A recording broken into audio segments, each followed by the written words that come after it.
Good morning student, this is Kalpana Singh on the stage RITT YouTube channel पे आप सभी का एक बार फिर से स्वागत करते हैं। यूट्यूब चैनल को लाइक, शेयर और सब्सक्राइब करिए, साथ ही में बेल आइकन को भी प्रेस करिएगा ताकि वीडियो की नोटिफिकेशन आपको मिलती रहे और आप हमारे वीडियो को देख सकें। ठीक है, तो हम चर्चा कर रहे थे नारी शिक्षा के बारे में।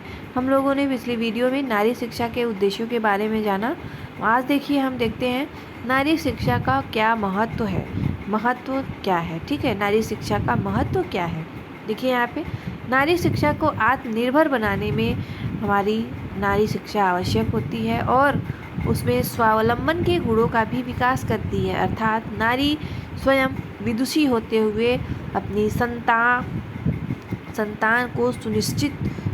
को सुनिश्चित बनाती है। किसी देश की नागरिक होने के नाते शिक्षा प्राप्त करना प्रत्येक स्त्री का मूल अधिकार है और जो देश की प्रगति, उन्नति एवं विकास के लिए भी अत्यंत आवश्यक माना गया है। ठीक है, अब हम देखेंगे स्त्रियों की शिक्षा क्यों आवश्यक होनी चाहिए या क्यों अनिवार्य होनी चाहिए। तो भारत की उन्नति के लिए महिलाओं का शिक्षित होना बहुत ज़रूरी है, क्योंकि अपने बच्चों की पहली शिक्षक माँ ही होती है जो उन्हें जीवन की अच्छाइयों और बुराइयों से अवगत कराती है। अगर नारी शिक्षा को नज़रअंदाज किया गया तो देश के भविष्य के लिए यह किसी खतरे से कम नहीं होगा। महिला साक्षरता की कमी देश को कमज़ोर बनाती है। और नंबर अगला है, भारत की स्त्रियों में शिक्षा के लिए क्या किया जा रहा है। तो भारत में मध्य और पुनर्जागरण काल के दौरान स्त्रियों को पुरुषों से अलग तरह की शिक्षा देने की धारणा विकसित हुई थी। वर्तमान दौर में यह बात सर्वमान्य है कि स्त्री को भी उतना शिक्षित होना चाहिए जितना कि पुरुष हो। यह सत्य है कि यदि माता शिक्षित नहीं होगी तो देश की संतानों का कदापि कल्याण नहीं हो पाएगा। अगर हमारे पुराणों में भी, हमारे वेदों में भी कहा गया है कि हमारा जो पहला गुरु होता है वो क्या होती पहला गुरु जो होती है वो क्या होती है? माँ होती है। तो हमारी जब माँ नहीं शिक्षित होगी तो हम बच्चों को क्या सिखाएगी। ठीक है, तो अगला देखिए, महिला शिक्षा की आवश्यकता। महिलाओं को शिक्षित करना भारत में कई सामाजिक बुराइयों जैसे दहेज प्रथा, कन्या भ्रूण हत्या और कार्यस्थल पर उत्पीड़न आदि को दूर करने की कुंजी साबित हो सकती है। यह निश्चित तौर पर देश के आर्थिक विकास में भी सहायक होगा, क्योंकि अधिक से अधिक शिक्षित महिलाएं देश के श्रम बल में हिस्सा ले पाएंगी। अब आगे देखिए, 19वीं सदी में भारत में महिलाओं की शिक्षा के विकास में कौन कौन से बाधाएं आई हैं। तो देखिए यहाँ पे 19वीं सदी में अधिकांश महिलाओं का जीवन बहुत कठिन था।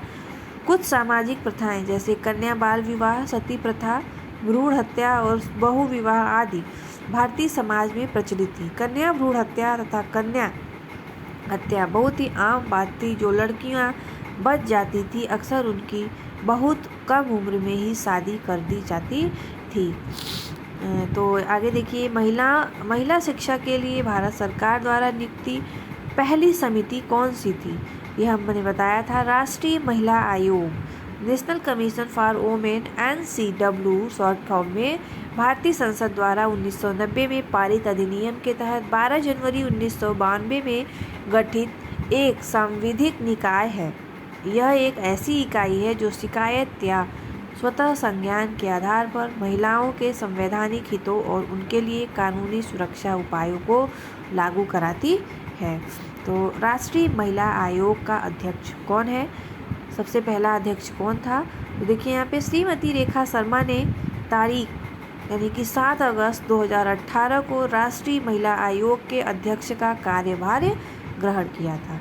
और महिलाओं की समाज में क्या स्थिति है? भ्रूण हत्या, लैंगिक भेदभाव, घरेलू हिंसा, दहेज, निर्यातना, यौन उत्पीड़न, छेड़छाड़, शोषण, दमन, बलात्कार, तिरस्कार, मानसिक नियंत्रणा आदि अनेकों समस्याएं हैं जिनसे हर पल महिलाओं को सामना करना पड़ता है। मध्यकाल में विदेशी आक्रमण और मुगल काल में महिलाओं की स्थिति सर्वाधिक चिंताजनक रही, जब उसे मात्र भोग की वस्तु माना गया।